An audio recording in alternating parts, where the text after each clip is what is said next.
Telephone আর in person হয়তো কোনো ইন্ডিভিজুয়ালের সঙ্গে যোগাযোগ ছিল এবং বিএনপিকে বাইপাস করে এই ধরনের সিদ্ধান্ত এই সরকার নিবে বলে আমি মনে করি না। এর সমস্যা কিন্তু রাজনৈতিক দলগুলোর না, বড় ধরনের একটা ক্রুশিয়াল টাইম। এই ছাত্র জনতা তো রাজনৈতিক দলের সাথে মিশে যাবে। তারা এখন দেখছে এখনই যদি আওয়ামী লীগকে স্তব্ধ করা না হয় তাহলে সামনের দিকে আওয়ামী লীগ তাদের দিকে চ্যালেঞ্জ ছুড়ে দিতে পারে, তাদের জন্য একটা শঙ্কার বিষয় হয়ে দাঁড়াতে পারে। প্রতীক্ষিত একটা বিষয়ের উপর আপাতত মনে হয় যে শান্ত হওয়ার মতো একটা সিদ্ধান্ত সরকার জানিয়েছেন। প্রথমে আপনি উপস্থাপনায় যেটা বলেছেন যে বিএনপি উপস্থিত ছিল না, তো বিএনপি আমার মনে হয় উপস্থিত না থাকলে রাজনীতিতে সবকিছু সর্বদা ওভার দি কার্পেট থাকে না, আন্ডার কার্পেটও কিছু বিষয় থেকে যায়। আমার ধারণা বিএনপির ট্যাসিট একটা সিগন্যাল কোথাও ছিল, তা নাহলে এত বড় একটা সিদ্ধান্ত ইন্টারিম গভর্নমেন্ট শুধু নিজেই নিয়েছে বলে আমার ব্যক্তিগত অভিমত। যদিও পরবর্তীতে সাধুবাদ জানিয়েছে বিএনপির মহাসচিব, তবে ফিজিক্যালি উপস্থিত থাকাই সবকিছু না, মানসিক উপস্থিত থাকা এটা একটা অনেক বড় ব্যাপার। এবং একই দিনে গতকালকে আমরা একই সাথে দেখলাম যে বিএনপির বৈঠক এবং সরকারের উপদেষ্টাদের বৈঠক কিন্তু প্রায় পাশাপাশি হয়েছে। তখনই কি আপনার মনে হয় যে একটা গ্রিন সিগন্যাল বিএনপি থেকে তারা পেয়েছে, যে সিগন্যালটা সব দল থেকে পেয়েছে সেটা বিএনপি থেকে হয়তো বা তারা? এটা আমি যেটা বলতে চাচ্ছি, বিএনপি তো অনেক বড় দল, এখানে অনেক সিনিয়র পোরখা রাজনীতিবিদ আছে। আমাদের বকুল ভাইয়ের মতো এরকম মানে ঘাটে ঘাটে ধাপে ধাপে উঠে আসা অভিজ্ঞ রাজনীতিকরা আছেন। অনেক সময় ওনারা মুখে না বললেও ইশারায় অনেক কিছু বুঝিয়ে থাকেন। আর আমরা যেটা বলছি, মিটিংয়ে উপস্থিত ছিলাম না, আর মিটিংয়ের কোনো তথ্য কাউকে ওইভাবে জানা হয়নি বা জানানো হয়নি। তবে আমরা সারকামস্টেন্সিয়াল এভিডেন্স থেকে যেটা বুঝি যে বিএনপির একটা মৌনতা বা সম্মতি নিশ্চয়ই ছিল। তা না হলে আমাদের ক্যাবিনেট অর্থাৎ উপদেষ্টা যারা আছেন এই মুহূর্তে হয়তো তারা আর একটু সময় নিত যে রাজনৈতিক দলগুলোর সাথে বসে আলোচনা করে তারপরে সিদ্ধান্ত নিতে পারতো। এটাই সাদা চোখে দেখার কথা।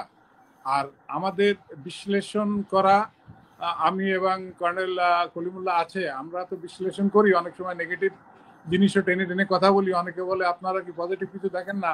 পজিটিভ যেটা সেটা পজিটিভ বলি। যে বিএনপির আমার ধারণা যে এখানে ওভার দি টেলিফোন আর ইন পার্সন হয়তো কোনো ইন্ডিভিজুয়ালের সঙ্গে যোগাযোগ ছিল এবং বিএনপিকে বাইপাস করে এই ধরনের সিদ্ধান্ত এই সরকার নিবে বলে আমি মনে করি না। তার পরবর্তী ফলো আপটা যেটা আমরা দেখেছি যে সাধুবাদ জানিয়েছে। এখন আসি এই হঠাৎ করে এই 2-3 দিনের আন্দোলনে আমরা হয়তো বলছি যে সিদ্ধান্ত কেন হলো, এটা নিয়ে আমরা অনেক প্রশ্ন করেছি যে তরুণ ছাত্ররা যাদের আন্দোলনে স্বৈরাচারী সরকারকে উৎখাত করা সম্ভব হয়েছে, তাদের দাবি ছিল যে এই গণহত্যা, মানবাধিকার লঙ্ঘনকারী এই দল এবং এই দলের নেতাদের বিচার করতে হবে, নিষিদ্ধ করতে হবে এবং তাদের একটা নিজস্ব যে আইডিওলজি অর্থাৎ নতুন করে মেরামত করে দেশের ব্যবস্থাপনা অর্থাৎ সংবিধানের কিছু ওভারহোলিং করার জন্য তারা দাবি প্রথম থেকে করে এসেছিল। এখন হঠাৎ করে এটা কেন হয়েছে এটা একটু বলার দরকার। সেটা হলো যে প্রাক্তন প্রধানমন্ত্রী শেখ হাসিনা অর্থাৎ পতিত প্রধানমন্ত্রী, তিনি লুকিয়ে থেকে বিভিন্ন সময় যে কিছু ভিডিও ক্লিপ ছাড়ছেন, এটা দেশের জনগণ ভালোভাবে নিতে পারছে না, কোনো রাজনৈতিক দলও ভালোভাবে নেয়নি। আর এটা রাজনীতির নর্মেন্সের ভিতরেও পড়ে না যে উনি যদি দেশ ছেড়ে পালিয়ে যান বা পরিস্থিতির কারণে যেতে বাধ্য হন, এই সময় হয়তো উনি চুপ থাকলে মানুষের মনে যে কিন্তু ক্ষতটা বলেছে, তারপরে মাঝে মধ্যে আমরা দেখছি কয়েকটা ঝটিকা মিছিল বের করেছে যুবলীগ বা ছাত্রলীগ, এটা নিয়ে যে সমস্যা কিন্তু রাজনৈতিক দলগুলোর না, বড় ধরনের একটা ক্রুশিয়াল টাইম। এই ছাত্র জনতা তো রাজনৈতিক দলের সাথে মিশে যাবে। ছাত্রদের যে নতুন দল করেছে এবং সমন্বয়ক যারা আছে বা তাদের সমর্থক, তাদের জন্য এটা বড় চ্যালেঞ্জ, তারা নিজেরা উপলব্ধি করছে, আমরাও দেখছি। কারণ সামনে যতই নির্বাচন ঘনিয়ে আসছে, বিষয়টা পরিষ্কার হচ্ছে যে বিএনপি একটা বৃহৎ দল, তারা ক্ষমতা প্রত্যাশী, এবং গ্রাউন্ডের যে পরিস্থিতি তা ব্যাপারটা ওরকম যায়। তার পরবর্তী ফলো আপ অর্থাৎ নিকটবর্তী যাদের সমর্থন দেখি আমরা, সেটা হচ্ছে জামাত, অর্থাৎ জামাত বিএনপি, তারা ক্ষমতায় চলে যাবে। জামাতের সর্বোচ্চ 10% ভোট আছে, আর কয়েকটা সিট বেশি পেয়েছিল, সেটা বিএনপির সাথে সমঝোতা করে যে নির্বাচনগুলো করেছে সেখানে তারা কিছু বেশি ভোট পেয়েছে। এখন প্রশ্ন হলো যে এটা নিয়ে তারা হঠাৎ করে এরকম চটে গেল কেন? এখন তাদের একটা চ্যালেঞ্জ সামনে, এখনই যদি এটা নিয়ে কোনো বুঝপড় না করে, অর্থাৎ তারা একটা নিরাপদ জঞ্জাট মুক্ত পরিবেশ চেয়েছে। এই ছাত্ররা, তাদের যে দল, নতুন দল গঠিত হয়েছে, পুরাতন দলের মতো তৃণমূল পর্যায়ে তাদের কমিটি গঠিত হয় নাই, তাদের সেরকম জনসমর্থন গড়ে তোলার যে একটা কংক্রিট বিষয় থাকে, ওটা হয়ে ওঠে নাই। যেমন এখানে একজন বিজ্ঞ রাজনীতিক আছে আমাদের সবার প্রিয় বকুল সাহেব, যে উনাদের যেসব ভক্তরা আছে, উনারা জেলে গেলে তারাও টাকা পয়সা দিয়ে ছাড়াই নিয়ে আসে। ওনার পরিবারের বাজার দেওয়ার লোক আছে, ওনার পরিবারের গাড়ি দেওয়ার লোক আছে, ওনার পরিবারের চিকিৎসা দেওয়ার লোক আছে, ওনার ভক্তরা এই ধরনের পুরাতন রাজনীতিবিদদের আছে। কিন্তু একজন তরুণ ছাত্র নেতা, তাদের এইভাবে ফাউন্ডেশনটা নাই। যেমন ওনার জীবদ্দশায়, উনি তো একজন প্রবীণ রাজনীতিক, এই পর্যায়ে আসছে জীবনে, অনেকের সুখ দুঃখে পাশে দাঁড়িয়েছেন, তাদের কৃতজ্ঞতা থাকে দলের প্রতি, ব্যক্তির পথে, কিন্তু তাদের এটা নাই।